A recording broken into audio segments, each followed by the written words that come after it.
Ladies and gentlemen, good day and welcome to the earnings conference call of Everest Kanto Cylinder Limited. As a reminder, all participant lines will be in the listen-only mode, and there will be an opportunity for you to ask questions after the presentation concludes. Should you need assistance during the call, please signal an operator by pressing star then 0 on your touchtone phone. I now hand the conference over to Mr. Anup Pujari from CDR India. Thank you, and over to you, sir. Thank you. Good evening, everyone, and thank you for joining us on Everest Kanto Cylinders Q3 and 9M FY25 earnings conference call. We have with us today Mr. Puneet Khurana, Managing Director, and Mr. Sanjeev Kapoor, Chief Financial Officer of the company. We'll initiate the call with opening remarks from the management, following which we'll have the forum open for a question and answer session. Before we begin, I would like to state that some statements made in today's call may be forward-looking in nature, and a disclaimer to this effect has been included in the results presentation shared with you earlier. I would now request Mr. Puneet Khurana to make his opening. Yes, thanks. Good evening, everyone. Thank you for joining us on our earnings conference call. I will begin by sharing an overview of our performance for the third quarter and 9 months ended 31st December 2024. Following, we will be having the Q&A session. We are pleased to report a steady performance in Q3 FY25, supported by an uptake in our domestic business, driven by healthy demand from CNG and industrial segments. Additionally, our domestic operations delivered an improved margin, aided by prudent inventory management and operational efficiencies. On a standalone basis, revenue stood at 244 crores, making it a year-on-year increase of 18.2%, with EBITDA of rupees 36.5 crores and a margin of 14.9%, reflecting the progress in our domestic operations. On consolidated basis, revenue stood at 367 crores, a year-on-year increase of 11.4%, while EBITDA came in at rupees 39.9 crores with a margin of 10.9%. PAT stood at 18 crores. International operations faced challenges with margin impacted by nature of order booking in the US and difficulty operating environment in Dubai. Despite these challenges, we remain focused on enhancing operational resilience to define profitability across our global markets in the coming quarters. In India, the outlook of CNG market remains strong, supported by environmental benefits, cost efficiencies. The steady expansion of CNG vehicle adopted, coupled with growing refueling infrastructure, reinforces CNG critical role in India energy transition. Additionally, emerging developments such as biogas, bio-CNG integration are strengthening CNG position as a sustainable fuel alternatives. The government's commitment to green mobility through incentives for biofuel, stricter emission norms, and infrastructure investments is expected to sustain the momentum of cleaner fuel solutions, benefiting overall demand for CNG cylinders. Additionally, green hydrogen continues to gain traction as a transformative solution in India's clean energy landscape. And as industries and transportation sector move towards a decarbonization, we anticipate significant demand in high-performance gas storage solutions, including hydrogen and industrial gas cylinders. We are well prepared to address this growing demand, leveraging our expertise in manufacturing high-pressure gas cylinders to cater to evolving energy ecosystem. With robust operational and financial foundation, we are well positioned to capitalize on opportunities in clean energy space.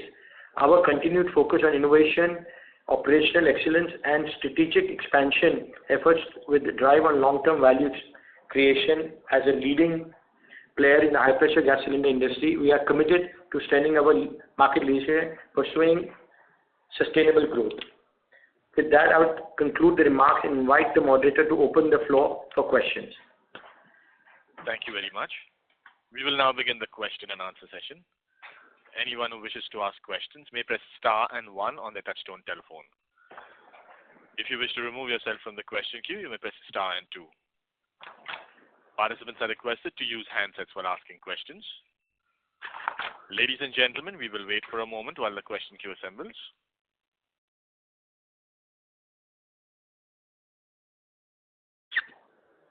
To ask questions, please press star and 1. The first question is from Deepan Sankara Narayanan from Trustline Holdings. Please go ahead. Good evening, everyone, and thanks a lot for the opportunity.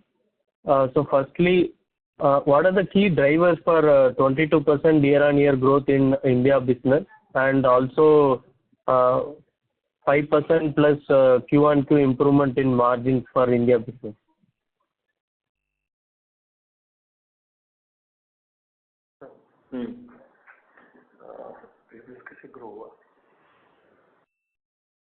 So, here in India, of course, as you see, the CNG infrastructure is growing. So there is more CNG vehicles that are going to be plying.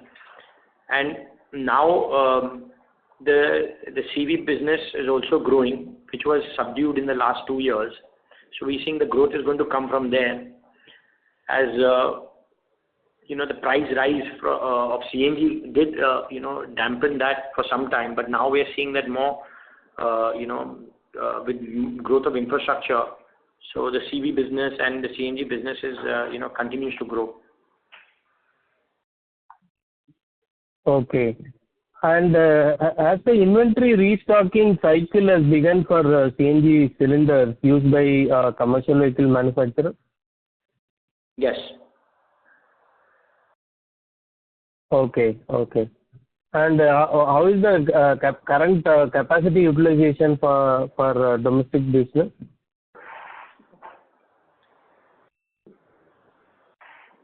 We're still around 60%. Okay. Any update on passenger vehicle customer addition front, sir?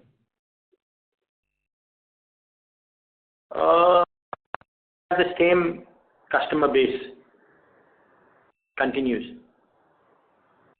Okay. And for USA business, so despite reporting strong growth in revenues, margins has reduced to 5%. So what are the reasons for the same, and do we expect it to improve during Q4?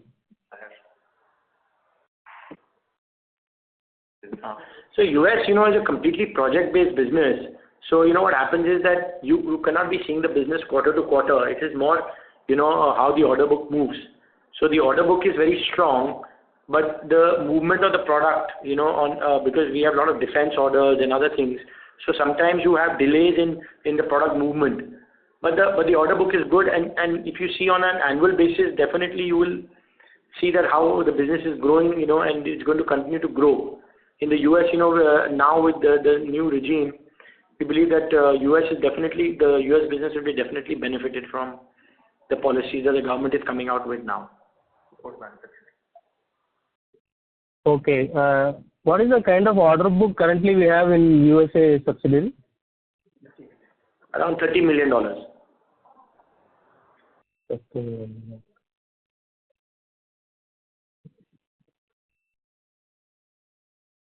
Okay, thanks a lot. I'll join back the queue. Thank you. Thank you. Before we take the next question, a reminder to participants that you may press star and 1 to join the question queue. Ladies and gentlemen, to ask questions, please press star and 1. The next question is from Reet Jain from First Water. Please go ahead. Yeah, hello, sir.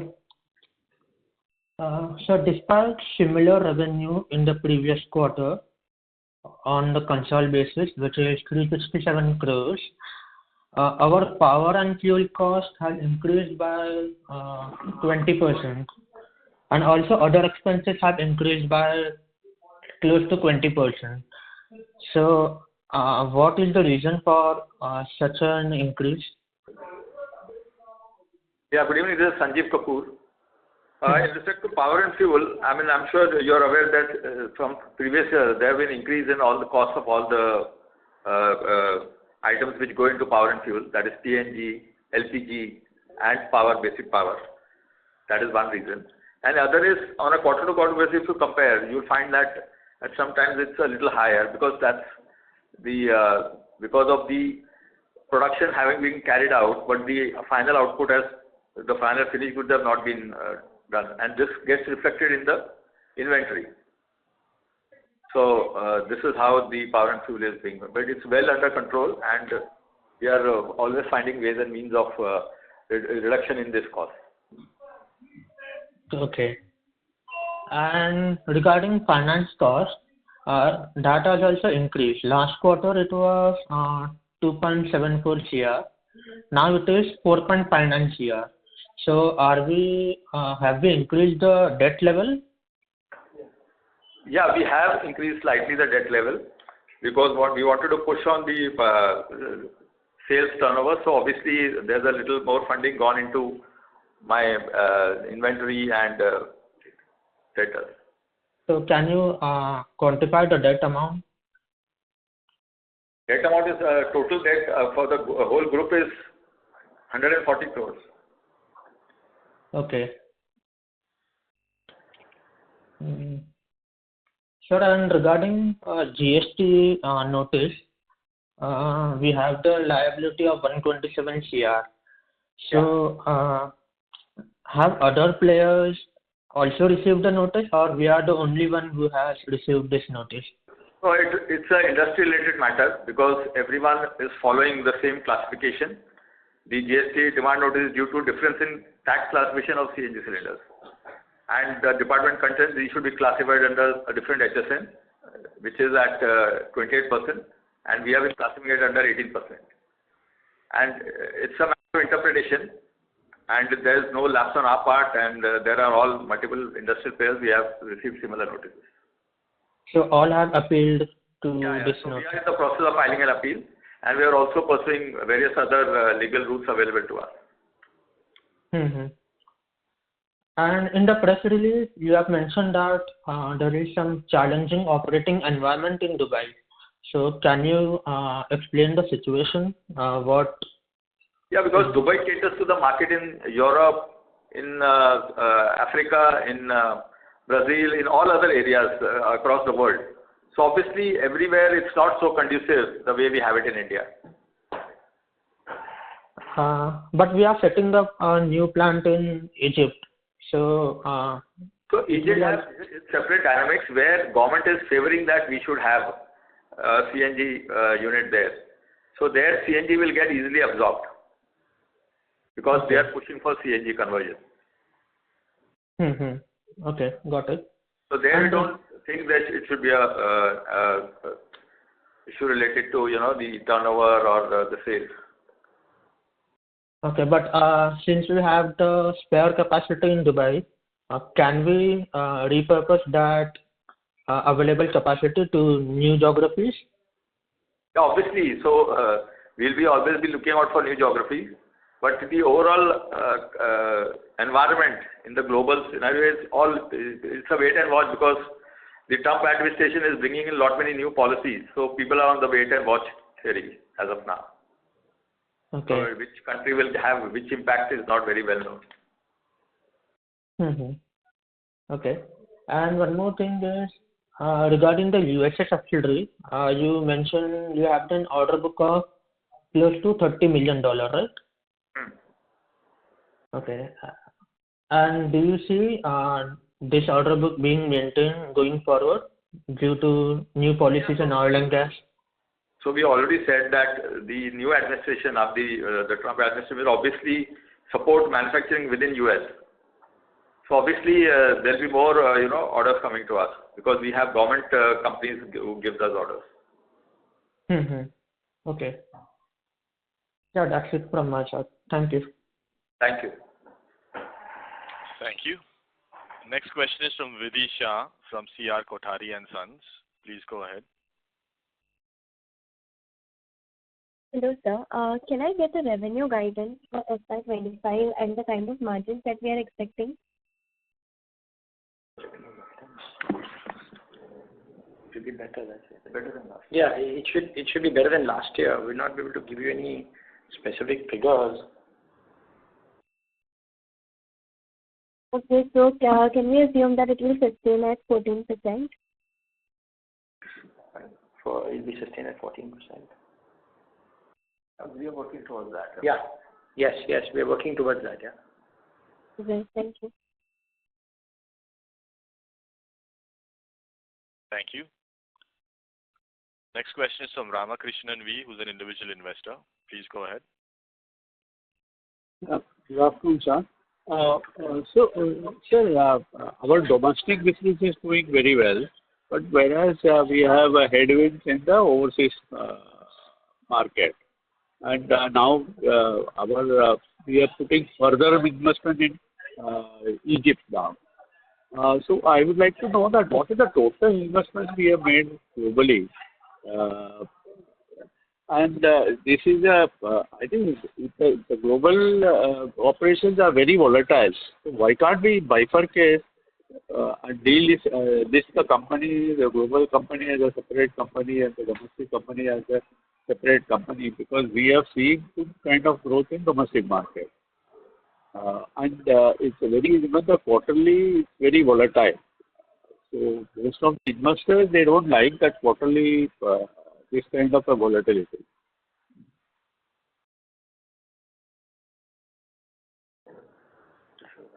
I mean, I agree with what you're saying, but the only thing is that these businesses have some value that they add to the total business.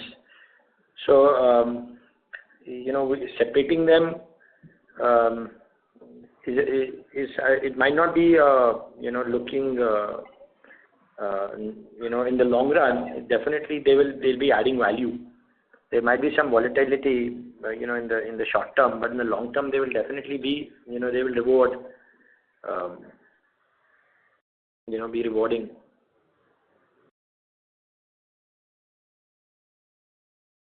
So what is the total investment we have made in globally? Sorry? And globally, what is the amount of investment we have done in our US operation, Brazil operation, and Brazil, US, Dubai, and Egypt?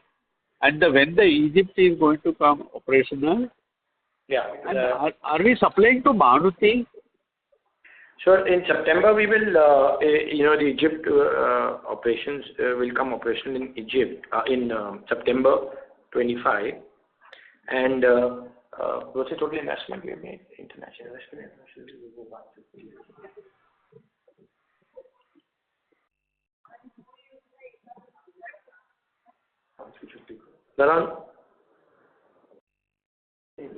Hello. Yeah, 1 second. Yeah, sorry. Yeah.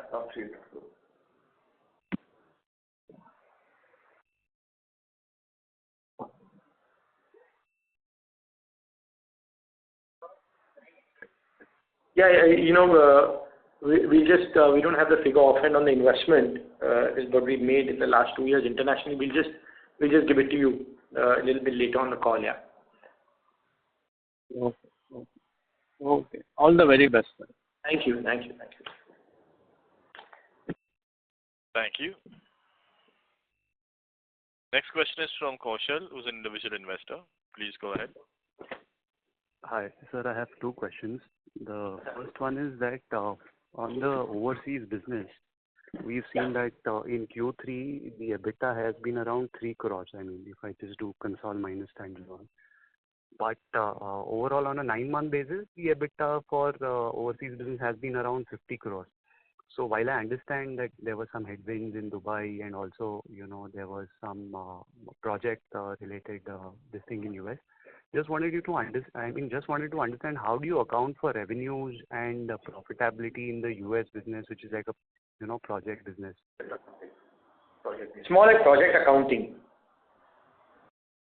So in line with the revenue booking, you should also book the P&L, right? I mean, the profit should also be commensurate with percentage of completion method, right? Yes. So, but it is not visible. I mean, if you see the console EBITDA, it is just 3 crores in Q3. I mean, 3 crores higher than the standalone EBITDA. Maybe some projects have a lower margin, so that's the reason why the EBITDA is lower. Okay. And sir, with respect to this Dubai business, this is not a project business, right? No, it's not. So then, I mean, if you could just give us, I mean, quarter-on-quarter, what was the EBITDA for Dubai, or quarter-on-quarter, what was the EBITDA for USA? It'll help us better understand this overseas business, because there's a lot of volatility in the EBITDA. So, Dubai, of course, it's the order book is, being a little bit, stalled because of the some of the customers have not picked up the product. That is some part of it.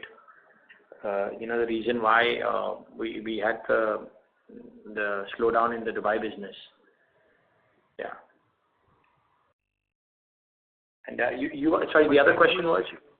No, so I'm saying the revenue. I was saying, could you give us like quarter-on-quarter EBITDA of, let's say, Dubai and USA business in your investor presentation that you circulate? So it will better help us understand the overseas business in terms of, quarter-on-quarter, what has been the EBITDA. Because for 9 months, you've given that, overseas business is typically 50 crores in EBITDA.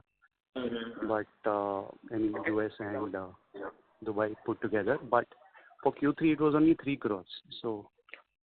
No, what we'll do is we'll just, work out these numbers and we can share it with you later on this, when we have them. We don't have them offhand here. Okay. All right, sir. Yeah, that will help. Thank you. Thank you. Participants who wish to ask questions, please press star and 1.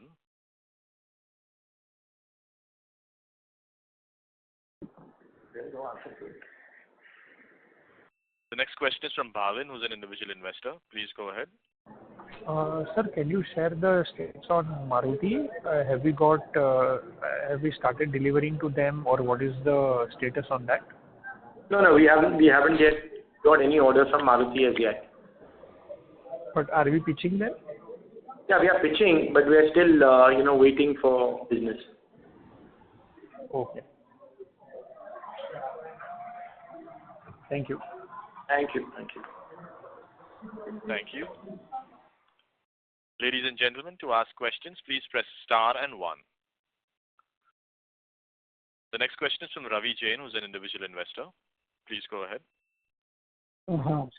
Sir, actually, I wanted to know regarding USA business, this percentage completion method is being followed for accounting purpose. So revenue should be booked accordingly and profit should also come likewise. But what I understood from previous con calls in this con call, that we are saying that USA is a project business, and in the project business, revenues and profits are coming in a quarter and not coming the way percentage completion method. It's not coming in line with the percentage completion method. So just wanted to know how we are accounting the revenues and profits for projects, USA projects. Yeah, we are accounting as per the project method, but like we already indicated that sometimes some projects may carry lower EBITDA or lower margins. So that will affect your basic calculation. But it seems there is a very significant variation in terms of margins project to project, very large variation. Because your profits which we are seeing in this quarter compared to what we have seen in the last quarter, there is a very significant variation. There are always some additional orders which you get, which may be more revenue generating and profit generating. So whenever you account for it, you will get the profit or the margin over it.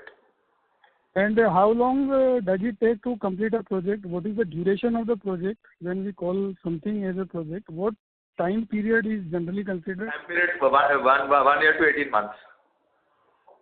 1 year to 18 months. Okay. Ajay, one more thing I would like to ask regarding this UAE business. What is the expectation for the next quarter and for the next year? How do we see growth coming in UAE? So next quarter is definitely going to be better.